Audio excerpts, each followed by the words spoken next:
morning everyone, I am Ayushi Negi and today we are starting with a new chapter, that is Theory of Consumer Behavior.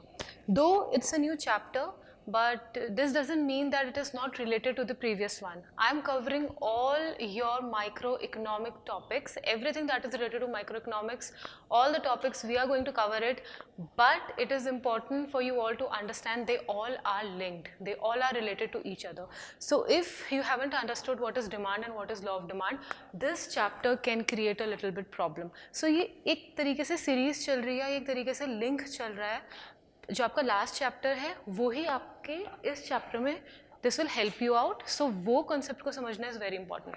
Now in our demand and law of demand we have understood how price and demand is related, what are the factors that are related to it, क्या schedule है, क्या curve है, basic हमने समझा है. वही schedule वही curve यहाँ पे बहुत ज़्यादा यूज़ होने वाले हैं. सो उस चीज़ को हमने समझा और हमने एक्सेप्शंस भी देखे. But this chapter theory of consumer behaviour, in this chapter we are mainly concerned about how consumer decides how much of a good to buy at a given price. यहाँ पे कंज्यूमर का decision will matter a lot. And why this decision will matter a lot? Because his income is limited. So there are various theories that answer these questions and from time to time different theories has been given. In this chapter we're going to look two such theories. One is your marginal utility analysis and second is your indifference curve analysis. So these are these two analyses that will explain your consumer behavior. Okay, so this marginal utility analysis is also known as your cardinal approach, and this indifference curve analysis is also known as ordinal approach. Why this is cardinal, why this is ordinal, ये हम देखेंगे. And today I'll try to cover marginal utility analysis only क्योंकि थोड़ा सा बड़ा है. And then in my next session we will go for indifference curve. So marginal utility analysis को अगर हम देखें और इसे समझें,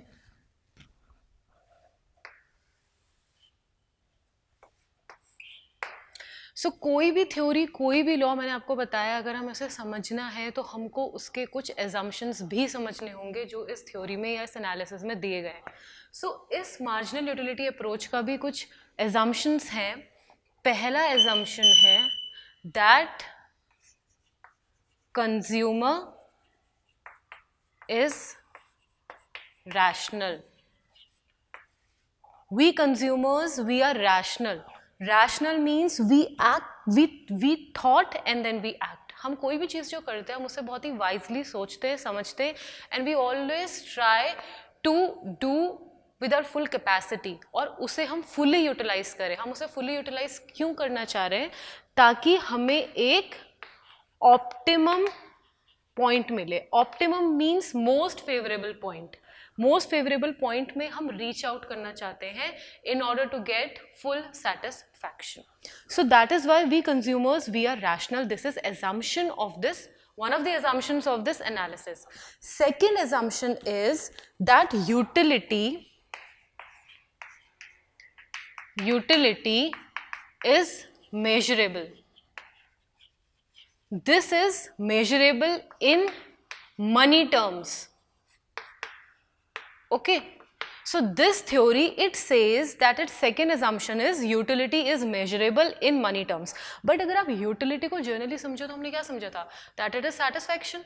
अगर आप generally characteristics देखो utility के, forget about this assumption. Utility के अगर आप characteristics देखो, so इसका पहला characteristic होता है that it is subjective. वो सब्जेक्टिव नेचर का है, किसी एक पे वो डिपेंड नहीं करता, या उसकी क्वांटिटी, क्वालिटी, या जो भी इसका प्राइस है, we can't measure it. It depends on person to person, है ना. मेरी सेटिस्फैक्शन कुछ और है, किसी की कुछ और होगी, डिज़ायर किसी का कुछ और होगा. So it is subjective. And second is it is not measurable because it depends on person to person. Third thing is that it has nothing to do with its usefulness. Because utility का direct मतलब है satisfaction. That means कोई भी ऐसी चीज़ जो आपकी satisfaction को fulfil कर पा रही है, कोई भी हैबिचुअल चीज़. अब वो बैड हैबिट्स भी हो सकती है, गुड हैबिट्स भी हो सकती है. सो यूटिलिटी का यूजफुलनेस से कोई भी लिंक नहीं है. ठीक है. सो कैरेक्टरिस्टिक्स तो बोलते हैं कि utility is not measurable, but यहाँ पे to understand this theory, this theory assumes that your utility is measurable in monetary terms. ये assumption है. थर्ड assumption है कि कंज्यूमर की income is constant, it is not changing. And fourth is that prices of related goods, they are also constant. ये सारी चीज़ें constant है. और एक लास्ट एजम्पशन है, फिफ्थ एजम्पशन, वो एक थोड़ा सा टिपिकल है समझना, तो वो जब हम इसको बहुत डिटेल में समझेंगे at that time I will tell it's fifth assumption. But अभी के लिए सिर्फ इतना चीज़ें समझिए कि consumer is rational, utility is measurable, consumption और income of consumer is constant, and price of the related goods they are also constant. ठीक है. अब utility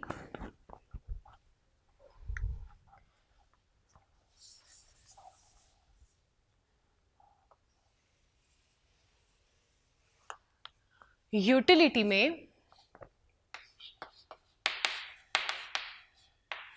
we have two terms.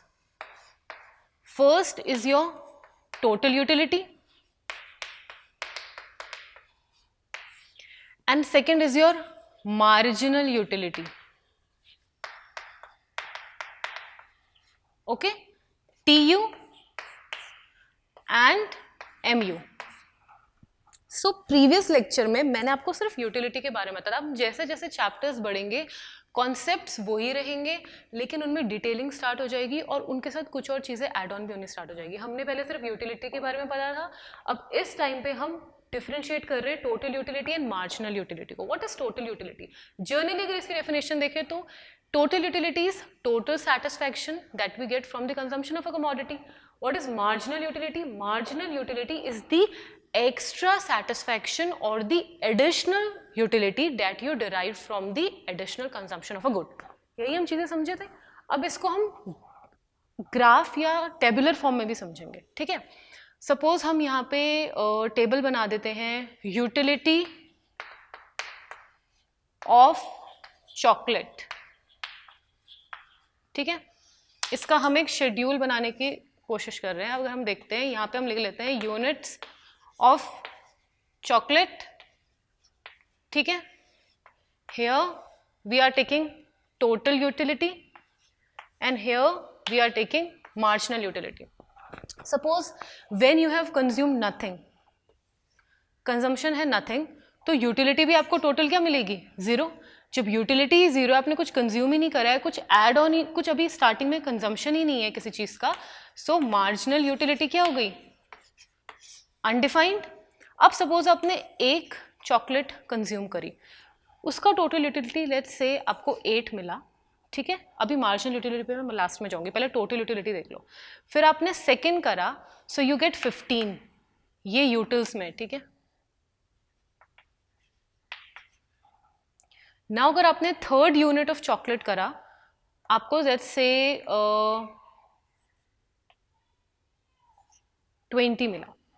4 units करा, 22 करा. 5 यूनिट्स करा, अगेन 22 करा. अब आपने जब 6th यूनिट कंज्यूम करा, आपको 19 यूनिट्स मिले. अब आप इसमें एक चीज़ देखो, मैंने आपको स्टार्टिंग में बताया था that you have one concept which is known as law of diminishing marginal utility. Law of diminishing marginal utility क्या कहता है? अगर आप कोई एक ही कमोडिटी जिसका साइज, टेस्ट, ब्रांड, प्रोड्यूसर सब कुछ एक ही है, तो अगर आप कंजम्पशन इंक्रीज करते जाओगे तो आपकी यूटिलिटी डिक्रीज होती जाएगी. बट अगर आप यहाँ केयरफुली ऑब्जर्व करो तो पहले तो टोटल यूटिलिटी 0 थी, अब 8 हुई, 8 से इंक्रीज होकर 15 हुई, 15 से इंक्रीज होकर 20 हुई, फिर 22 हुई, फिर 22 हुई और लास्ट में कहीं जाके ये 19 हुई. सो आप कह सकते हो मैम ये तो इंक्रीज ही हो रही है, सिर्फ एक जगह पे लास्ट में 19 में जाके डिक्रीज हुई. सो आपने ऐसे क्यों कहा था कि when you consume more आपको लेस होता जाएगा? So that was not total utility. I was talking about marginal utility. That when you consume more and more of a particular good, then with every additional consumption, your extra satisfaction जो आपको मिल रही है वो reduce होगी, ना कि total utility. ठीक है। सो अब आप मार्जिनल यूटिलिटी जो है एक्स्ट्रा कंजम्पशन है इसकी जो सेटिस्फैक्शन है उसे चेक करो। जब ये 0 था इट वॉज अनडिफाइंड, 0 से ये 8 हुआ, just check the difference, 0 minus 8, सो यहाँ पे आपका मार्जिनल यूटिलिटी जब आपने 1 यूनिट्स कंज्यूम करे इट इज कमिंग 8। जब आपने 1 से 2 यूनिट में गए total utility is 15, but what about marginal utility, just check the difference, 15 minus 8 is 7, है ना। अब आप जब 3 में गए 15 से वो 20 तो हो रहा है, लेकिन जो वो एडिशनल सेटिस्फैक्शन मिल रही है अब वो कितना हो गया 5, फिर और आपने जब एड ऑन करा 20 से वो 22 हो गई, अब डिफरेंस कितना रह गया सिर्फ 2। आपने जब 5th यूनिट चॉकलेट के खाया तो 22 से 22, 22 माइनस 22 0। लास्टली जब आपने 6th कंज्यूम करा तो कितना हो गया, अब इसमें डिफरेंस चेक करो, 19 में से 22 जाएगा, दैट मीन्स -3। सो अब आप यहाँ पे सब चीजें देख रहे हैं, पहले आपको MU 8 मिल रहा था, देन 7 मिला, देन 5 मिला, देन 2 मिला, एक टाइम ऐसा आया जब वो 0 हो गया, दैट मीन्स जब आपने एक्स्ट्रा कंजम्पशन करा तो आपको एक्स्ट्रा सेटिस्फैक्शन आपको कुछ मिली ही नहीं, सेटिस्फैक्शन वॉज नथिंग, 0। उसके बाद भी अगर आप कंज्यूम करते हो तो वो नेगेटिव में चला जाएगा। तो इससे हम क्या समझे, that with extra consumption of any particular commodity, एक ही अगर कमोडिटी हो रहा है, your marginal utility will decrease. और टोटल यूटिलिटी में आप क्या बोलोगे, that with every extra consumption your total utility is increasing but at a decreasing rate. ये भी आपको समझना होगा, देखो छोटे छोटे टर्म्स हैं बट बहुत काम के हैं। Increasing at a increasing rate होता है, increasing at a decreasing rate होता है। This is increasing but this is increasing at a decreasing rate. Decrease हो क्यों रहा है, क्योंकि चेंज आप देखो ना हर बार डिक्रीज हो रहा है।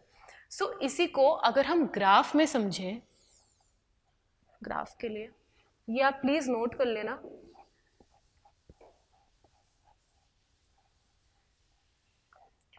इसी को अगर हम ग्राफ में बनाएं,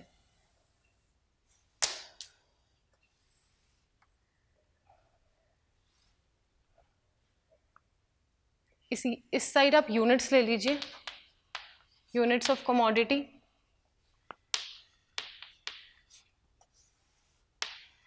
और यहां आप ले लीजिए टोटल यूटिलिटी। सो पहले यूनिट थी, आपने कुछ कंज्यूम ही नहीं किया था, it was 0, then you consumed 1, then you consumed 2, फिर 3, 4, 5 एंड देन 6, ठीक है। विद यहाँ पे मार्किंग कर लेते हैं, 5, 10, 15, 20, 25, 30। So when you were consuming nothing, total utility भी कुछ नहीं था। When you have consumed 1, तो हमने total utility क्या लिया था, 8 लिया था ना, 8 कहीं यहाँ लाए करेगा,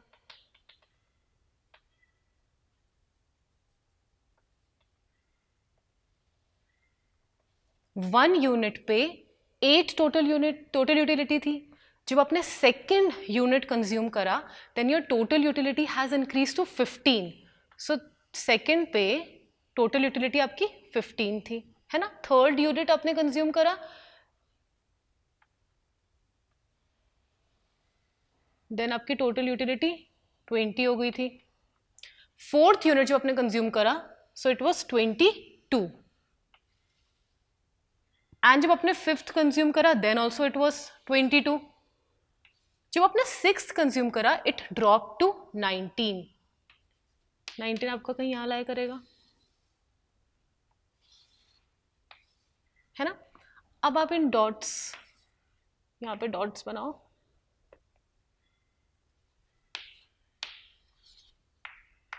और इन डॉट्स को ज्वाइन कर लो। ये कर्व किस चीज का आया, ये कर्व आया टोटल यूटिलिटी का कर्व है ये। इसी टोटल यूटिलिटी पे आप मार्जिनल यूटिलिटी भी ड्रॉ कर सकते हो। मार्जिनल यूटिलिटी होता क्या है, marginal utility is what, how do you get marginal utility, जो total marginal utility of any commodity, say X, ये एक्स चॉकलेट था, so total utility of x minus total utility of x minus 1 और take it n term, nth, तो ये n और ये n minus 1 हो जाएगा। हम ऐसे ही तो कर रहे थे, हम यूटिलिटी को सब्ट्रैक्ट कर कैसे रहे थे, ये टोटल यूटिलिटी था आपका, ये आपका mu था, this was 0, this was 8, this was 15, this was 20। सो हम अगर हमें इसका mu निकालना है, सो हम इसमें से we were subtracting the previous one. 8 आया कैसे, 8 माइनस 0 से, this and the previous one.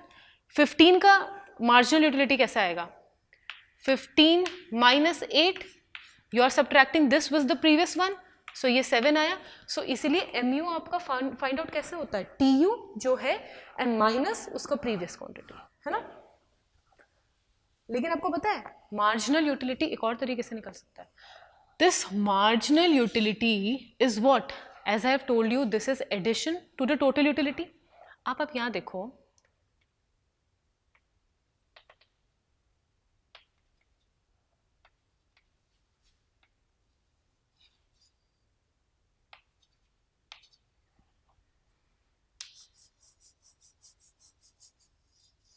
This was your total utility, ये तो टोटल यूटिलिटी था।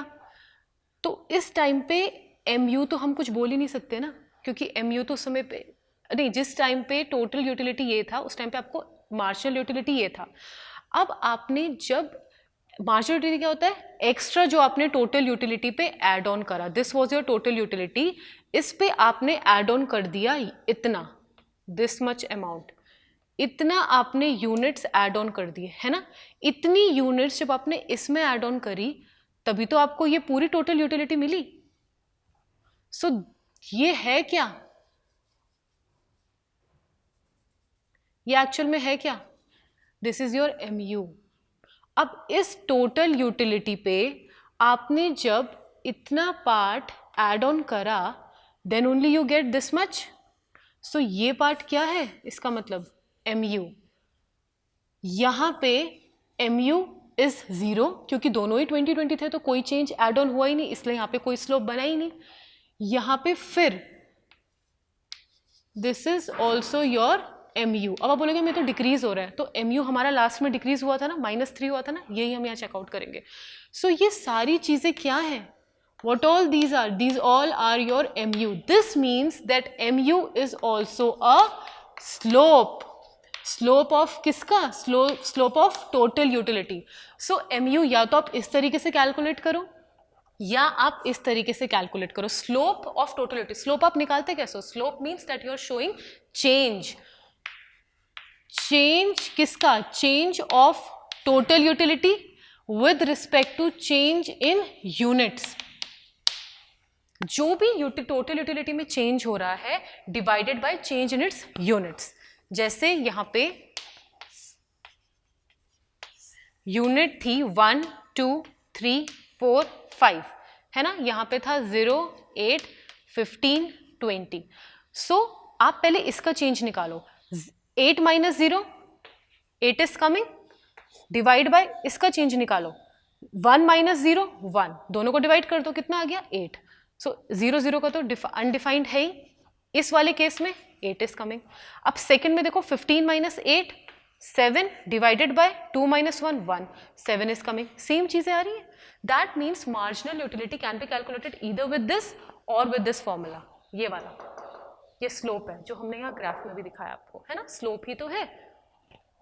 अब let's draw the graph of marginal utility also. आप मार्जिनल यूटिलिटी को भी शो कर सकते हैं, अगेन यहाँ पे आप यूनिट्स शो कर दो, 1 2 3 4 5 6 5 10 15 20 25 30। So at 0 marginal was undefined, 1 पे your marginal was 8, यहाँ पे था, है ना। at 2 it was 7, यहाँ पे था कहीं। at 3 it was 5, 5 यहाँ पे, है ना। at 4 it was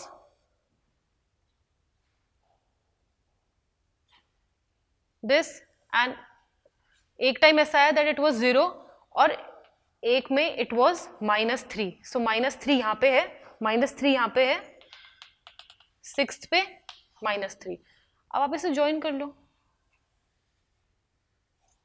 सो इस तरीके का आपका मार्जिनल यूटिलिटी का ग्राफ आएगा. सो अब इन दोनों ग्राफ से we can draw relationship between total utility and marginal utility. आप टोटल यूटिलिटी और मार्जिनल यूटिलिटी के बीच रिलेशनशिप ड्रॉ कर सकते हो. क्या होगा that when your total utility is increasing, when your total utility is increasing, यहाँ टोटल यूटिलिटी इंक्रीज हो रही है एट अ डिक्रीजिंग रेट, ये भी लिखना जरूरी है, then your marginal utility is decreasing, है ना. जब तक टोटल यूटिलिटी इंक्रीज करती जाएगी तब तक your marginal will be decreasing but it is positive. Marginal utility positive रहेगी. Total utility when it is increasing at a decreasing rate, your marginal utility will decrease but it will be positive. Second is when your total utility is maximum at this point. When your total utility is maximum, then your marginal utility is 0. And when your total utility starts to decrease, जब ये decrease करना start कर जाएगा, your marginal utility will be negative. So ये 3 points बहुत important है, relationship between total utility and marginal utility. ठीक है. And why all this is possible, ये सारी चीज़ें पॉसिबल हो कैसे रही है. मैं टोटल यूटिलिटी की मार्किंग कर रही हूँ, मैं बोल रही हूँ मार्जिनल यूटिलिटी मैंने 10 ले ली, 8 ले ली. Why? Because of the assumption that total utility is measurable. यहाँ हमने एजम्पशन लिया है, that's why we are working all this in order to understand how consumer behave. ठीक है. ओके.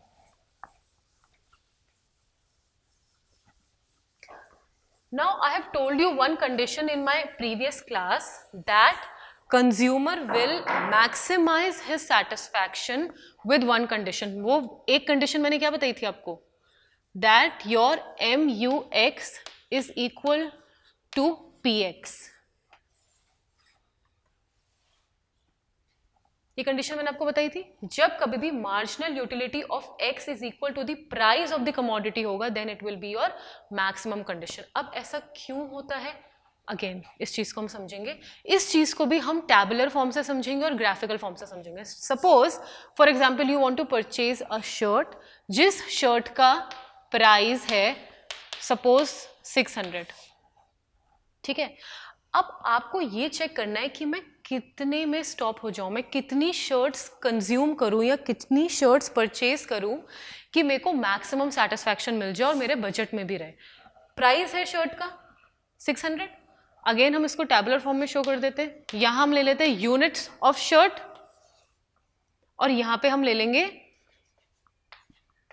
Marginal utility. ठीक है. यूनिट ऑफ शर्ट कितनी है, सपोज पहले है 1, देन है 2, 3, 4, 5, इतनी लो. 1 में सपोज आपको यूटिलिटी मिलता है 700, इसमें मिलता है सपोज 650, थर्ड में मिलता है 600, फोर्थ में मिलता है 550 एंड 500 ले लो एंड देन 350. ठीक है. Now in order to understand this it is very important to understand that utility हमें सिर्फ commodity से नहीं मिलती है ना, सेटिस्फैक्शन हमें सिर्फ कमोडिटी से नहीं मिलती. जो प्राइस है, जो मनी है, जो हमारी इनकम है, ये सारे भी तो हमें सेटिस्फैक्शन देते हैं. कितनी बार ऐसा होता है when we have to decide कि मेरे को क्या कोई ट्रेड करना भी है कि नहीं करना है, शुड आई सेव, क्या मेरे को सेविंग्स करनी है कि नहीं करनी है. So in order to understand this, पहले it is very important to understand that we have marginal utility of commodity and marginal utility of money, that is income. दोनों की मार्जिनल यूटिलिटीज होती हैं एंड इन दोनों में ही हमें decide करना होता है कि क्या ज़्यादा है. If your marginal utility of commodity is greater than marginal utility of money और your income, then in this case you will consume, you will expend, you will purchase. अगर आपका marginal utility of commodity is greater than price of X, इसकी utility ज़्यादा है price of X से, then you will purchase. If marginal utility of commodity is less than marginal utility of price or of your money, then you will not purchase, क्योंकि यहाँ पे तो आपको income की यूटिलिटी ज़्यादा है ना. When you will maximize, when your marginal utility of x will be equal to price x, price of commodity. अब इसको यहाँ समझो. प्राइस शर्ट का था 600, आपने जब पहली यूनिट कंज्यूम करी, marginal utility of shirt X was 700. So can you see यहाँ 700 is greater than 600, तो क्या परचेज करेंगे? Definitely you will purchase. अब अगर आप दूसरी शर्ट पे जा रहे हैं, the utility which you are getting by purchasing this second shirt of same मतलब कलर वगैरह size, it is of 650 and price कितना है 600. Again your MUX is greater than your price, again you will purchase. ठीक है. when you move to third shirt, यहाँ पे आप देखो आपको जो MU मिल रहा है it is 600 and price of the shirt is also 600. so यहाँ पे भी आप परचेज करेंगे. but when you will consume this fourth one, यहाँ पे आपकी marginal utility of commodity has reduced to 500 which is less than your price. so यहाँ पे आप consumption नहीं करेंगे. अगर आप करते हैं then your marginal utility will decrease, graph will move down. और further करते हैं तो negative में चला जाएगा. I hope ये चीज़ आपको clear होगी. एंड इसको भी हम ग्राफिकल उसमें भी यहीं पे समझ लेते हैं साइड में.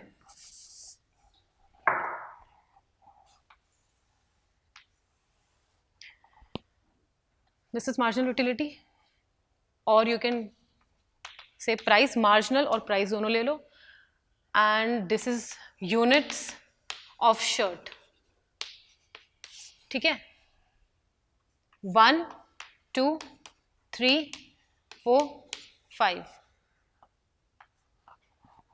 You can take 100, 200, 300, 400, 500, 600, 700.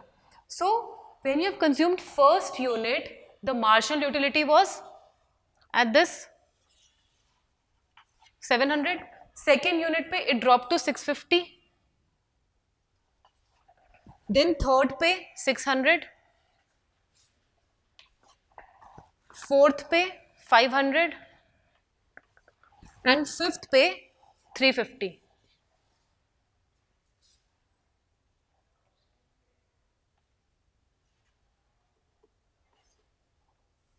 ठीक है.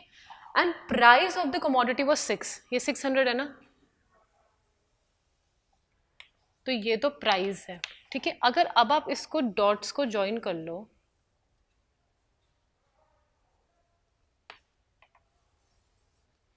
सो this is what, this is your MU curve. ये है आपका MU कर्व. अब इसमें हो क्या रहा है, दैट जो भी ये वाला पॉइंट है, ये वाला जो पॉइंट है, इसके ऊपर जो भी दो पॉइंट्स हैं, इन दो केसेस में your marginal utility is greater than your price of X. ठीक है. इस पॉइंट के नीचे जितने पॉइंट हैं, यहाँ पे marginal utility is less than your price of X. And सिर्फ एक यही पॉइंट ऐसा है जहाँ पे your marginal utility of X is your equal to your price of X. So this is the point which is known as equilibrium point. Equilibrium point है. Equilibrium point means the best optimal point, or this is the most favorable situation in which the consumer will try to move. और अगर यहाँ ये पहुँच गया, then from this point he is not ready to move. क्योंकि ये तो सबसे stable point है ना. यहाँ पे उसको 3 शर्ट्स भी मिल जा रही है और उसकी सेटिस्फैक्शन भी फुलफिल हो पा रही है. इसके नीचे अगर वो जाएगा then the graph is going down. आप देख सकते हैं टोटल यूटिलिटी का ग्राफ इज गोइंग डाउन. इससे ऊपर वो रहेगा, सो वो ट्राई करेगा कि वो इस पॉइंट की तरफ आए, क्योंकि अभी वो शर्ट का कंजम्पशन इंक्रीज कर सकता है. So from this it is very clear that your MUX is equal to your PX is the ideal condition और is the best condition for the consumer to maximise. ठीक है. लेकिन ये जो भी चीज़ें हैं, ये अभी हम सिर्फ एक कमोडिटी को लेके कर रहे हैं, है ना. इन प्रैक्टिकल लाइफ हम एक ही कमोडिटी तो परचेज करते नहीं है, हम तो बहुत सारी कमोडिटीज परचेज करते हैं, है ना. सो अब हम कैसे एलोकेट करें, अपनी लिमिटेड इनकम को बहुत सारी कमोडिटीज में परचेज करना. सो बहुत सारी कमोडिटीज यहाँ एक्सप्लेन करना तो पॉसिबल नहीं है, सिर्फ 2 कमोडिटी को एक्सप्लेन कर देते हैं और 2 कमोडिटीज को एक्सप्लेन हम जो करेंगे उसी सब पे बाकी सारे भी आपके लाई करेंगे. So ideal condition was PUX, MUX is equals to PUX, but this is only in case of one commodity, है ना. अगर दो कमोडिटी हो जाए, सपोज एक कमोडिटी है X और एक कमोडिटी है Y, सो इस X के लिए आपका मार्जिनल यूटिलिटी ऑफ X बनेगा, इसके लिए आपका मार्जिनल यूटिलिटी ऑफ Y बनेगा. इस कमोडिटी का अपना एक प्राइस होगा जिसे हम PX बोलेंगे, इस कमोडिटी का अपना एक प्राइस होगा जिसे हम PY बोलेंगे. सो ये चारों चीजें तो आपको क्लियर हो गई. लेकिन इसको समझने के लिए आपको एक और चीज समझनी होगी, that is law of equi marginal utility. Law of equi marginal utility. अब ये क्या चीज है? ये लॉ कैसे डिफाइन करता है कि कंज्यूमर अब इस सारी सिचुएशन पे कैसे वर्क करेगा? चीजें सारी सेम है, सब कुछ वही है, लेकिन जब सिर्फ एक ही कमोडिटी थी तब इनकम को एग्जीक्यूट कर पाना या उसको एक्सपेंड कर पाना इजी था. बट यहाँ पे अब कमोडिटीज दो हो गई हैं और कंज्यूमर की इनकम लिमिटेड है, सो अब यहाँ पे चीजें तो वही चलेगी, बट एक फैक्टर और आ जाएगा, उसको अब एक चीज और चेकआउट करनी पड़ेगी, और वही ये law of equi marginal utility कहता है. इसकी अगर आप डेफिनेशन पे जाओगे ना, सो इसकी डेफिनेशन थोड़ी कॉम्प्लिकेटेड है, पहले मैं डेफिनेशन ही बता देती हूँ. So this definition says that consumer will be in maximum और consumer will attain maximum satisfaction only when he is able to allocate his given income on various commodities in such a way that the marginal utility of last rupee spent on each commodity is equal. कितना अजीब था ना, but अभी हम इसको इससे समझेंगे क्या था वो. देखो, जो मेरी इनकम है, अगर उस इनकम को मैं इस कमोडिटी एक्स पे लगाती हूँ, अब हम लोग क्या करते हैं, हम प्रायोरिटीज का वर्ड तो सुना होगा ना, प्रायोरिटी. अब हमें जो बहुत सारी कमोडिटीज में लगाना है, सो हम उस कमोडिटीज में लगाने से पहले उसकी प्रायोरिटी भी लिस्ट आउट करते हैं कि क्या मेरे लिए ये खरीदना ज़्यादा ज़रूरी है कि ये. खरीदने तो मुझे दोनों है, बट पहले क्या खरीदूं, मेरे को पहले क्या चीज़ चाहिए, कमोडिटी एक्स चाहिए, कमोडिटी वाई चाहिए. तो वो चीज़ अब कैसे, अभी भी तो अपनी प्रायोरिटी चेक कर रहे हो ना, अभी भी तो आप अपनी सेटिस्फैक्शन चेक कर रहे हो कि किससे मुझे क्या चीज़ ज़्यादा मिलेगी. सो इस चीज़ को भी कंपेयर करने के लिए आप अपना इनकम जो एक्सपेंड कर रहे हो, परचेज पे लगा रहे हो, उसे भी कैलकुलेट करते हो. वो कैसे कैलकुलेट करते हो? MUX divide by PX. सो ये आपको देगा क्या? ये आपको देगा marginal utility of per unit of money. That means इस कमोडिटी को, जो एक्स्ट्रा कमोडिटी को खर्च करने पे, परचेज करने के लिए जो मैंने खर्चा करा है, उससे मुझे कितना सेटिस्फैक्शन मिल रहा है. इसको करने से your marginal utility of per unit of money will come, and this is what you gonna compare.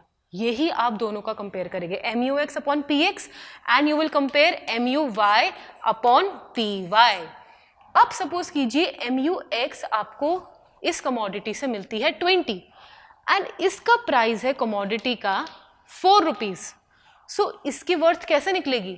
20 divide by 4, that means 5 units. ठीक है. अगर आप कमोडिटी Y को चेक करो, सपोज से Y की है 15 एंड इसका है 5, इसका प्राइस है 5 और इससे आपको यूटिलिटी मिल रही है 15. सो क्या करेंगे, 15 divide by 5, 3 is coming. That means जब मैं इस पे पैसा लगा रही हूँ एक्स्ट्रा अमाउंट खरीदने के लिए, मेरे को 5 यूनिट्स का सेटिस्फैक्शन हो रहा है. जब मैं Y कमोडिटी को खर्च कर रही हूँ तो मेरे पे 3 का हो रहा है. कंपेयर करो, किसका ज़्यादा है? इसका ज़्यादा है. So now what you want. अब आप चाहोगे कि मैं इस पे पैसा क्यों वेस्ट करूँ, मैं सब स्विच कर जाता हूँ, मैं यही कंज्यूम करने लग जाता हूँ.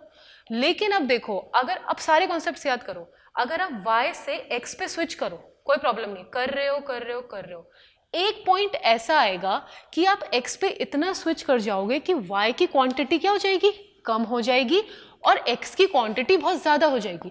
अगर X की ही क्वांटिटी बहुत ज़्यादा हो गई, दैट मीन्स आप यही एक पर्टिकुलर गुड बहुत ज़्यादा कंज्यूम कर रहे हो. तो यहाँ पे अब क्या लॉ लग जाएगा? Law of diminishing marginal utility. Law of diminishing marginal utility क्या कहता है कि अगर आप एक ही कमोडिटी को कंज्यूम करते जाओगे तो आपका सेटिस्फैक्शन गिरता जाएगा. तो अल्टीमेटली आपको करना क्या है? आप बोलोगे मैम ये भी नहीं करना, तो करना क्या है? करना आपको यही है कि आपको ऐसे पॉइंट पे रीच आउट करना है, ऐसे पॉइंट पे रीच आउट करना है कि आपका MUX upon PX is equal to your MUY upon PY। अगर ये ग्रेटर होगा या लेसर होगा तो आपका आइडियल इक्विलिब्रियम कंडीशन नहीं आएगा और आप भटकते ही रह जाओगे। आपको यही करना पड़ेगा, this is the ideal condition. ठीक है, अब इसको भी ना let's explain it in a tabular form.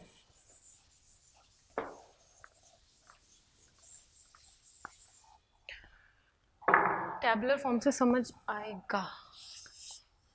देखो, अब इसे ले लो आप यूनिट्स, ठीक है, 1 2 3 4 5 6। इसे आप ले लो marginal utility of X commodity, इसे ले लेना मार्जिनल यूटिलिटी ऑफ वाई, इसे ले लेना जो हम मॉनेटरी टर्म में निकाल रहे हैं MUX अपॉन PX, जो हम एक्सपेंड करके इससे सेटिस्फैक्शन निकालना चाह रहे हैं।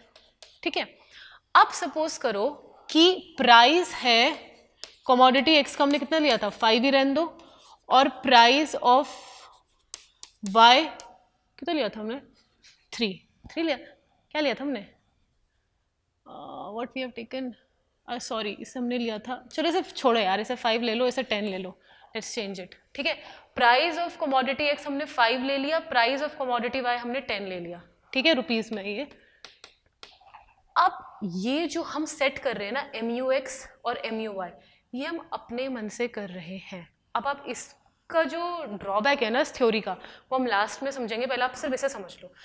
कुछ भी ले लो इसको, 50 45 40 35 30 1 2 3 4 5 एंड देन 25।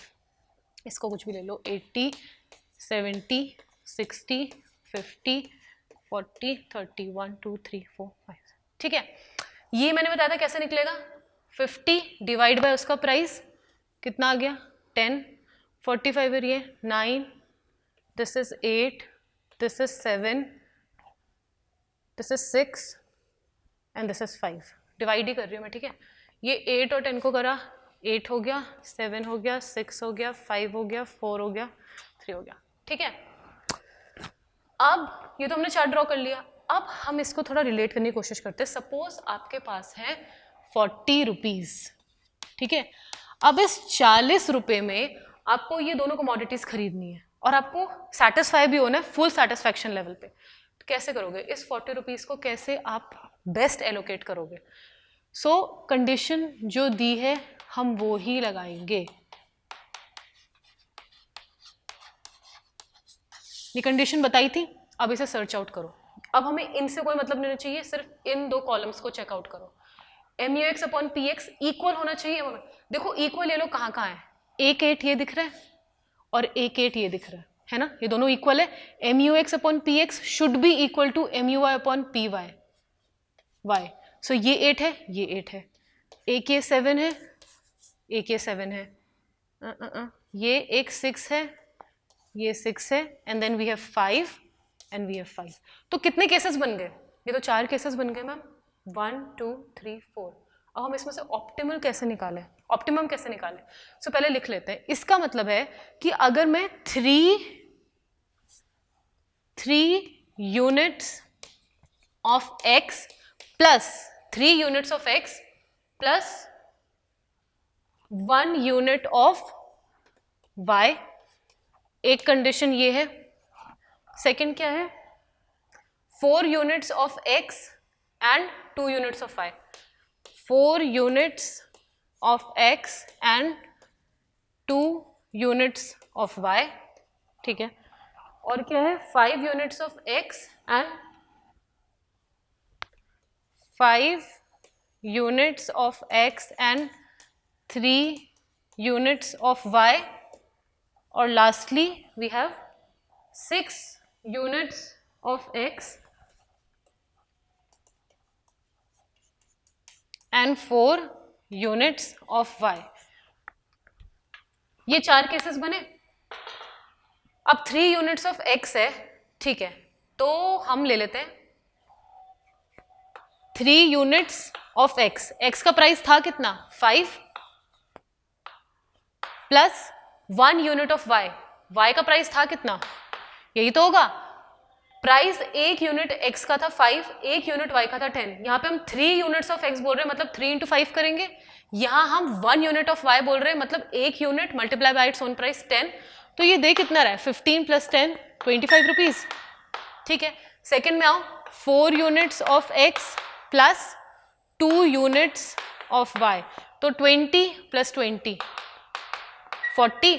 ठीक है, 5 units of x and 3 units of y, so this is giving 25 and 30, this is giving 55 rupees, and 6 units of x मतलब 6 into 5 plus 4 into 10, that means 30 plus 40 70। Optimum point आपके 4 आए थे। ठीक है, ये चारों कंडीशन फुलफिल हुई, लेकिन आप पे पैसे कितने हैं 40 हैं। दैट मीन्स आप ये अगर ये वाला केस ले तो पहले वाला, तब तो आप पे पैसे बचेंगे क्योंकि आप सिर्फ 25 ही एक्सपेंड कर पा रहे हो और आपके पास पैसे हैं कितने खर्च करने के लिए 40। तो क्या लगता है आपको, आप ये वाला कॉम्बिनेशन लोगे, नहीं लोगे, मन है आपका ले भी सकते हो। ठीक है, दूसरा है 40 rupees, that means 4 units of x plus 2 units of y। जब आपने ये कॉम्बिनेशन लगाया तब जाके आपके 40 रुपीज पूरे के पूरे यूज हो पाए। दैट मीन्स ऑप्टिमम वाला कॉम्बिनेशन तो ये ही है। 55 तो आप ले ही नहीं सकते क्योंकि पैसे ही नहीं है, 70 पे आप जा ही नहीं सकते क्योंकि पैसे ही नहीं है। सो बाकी सारे एलिमिनेट हो गया, सिर्फ एक ही बच गया, that is 4 units of x plus 2 unit of y। So this is what you can do, और ऐसे चीजें वर्कआउट करती है। सो ये थ्योरी बोलती है, बट क्या लगता है आपको ऐसे वर्कआउट करता है? अगर मैं ये mu ही कैलकुलेट नहीं कर पाती, अगर ये कॉलम हटा दो तो क्या ये दोनों निकल पाते? अगर ये दोनों भी नहीं निकल पाते तो हम पे बचा ही क्या, सिर्फ यूनिट्स। तो हम क्या ये कर पाते? सो यही इस थ्योरी का फ्लॉ है कि ये बोलती है कि यूटिलिटी को वी कैन मेजर जबकि वी कांट। ये मैंने MUX ये कहीं देखा है अपने प्राइजेस? तो आपने कमोडिटीज के देखे कि 5 रुपए का मिल रहा है, 10 रुपए का मिल रहा है, ऐसे कहीं आपने देखा है कि मेरी सेटिस्फेक्शन 20 रुपए की है? नहीं है ना। So this theory fails in this, ये इस थ्योरी के लिमिटेशंस हैं कि पहले तो ये यूटिलिटी को ही मेजर कर लेता है जो कि नहीं हो सकता। सेकंड, कंज्यूमर को क्या पता इक्विलिब्रियम क्या है, कंज्यूमर को क्या पता प्राइसेस, इतना एक्टिव अगर कंज्यूमर रहने लग गया तो बात ही क्या हो।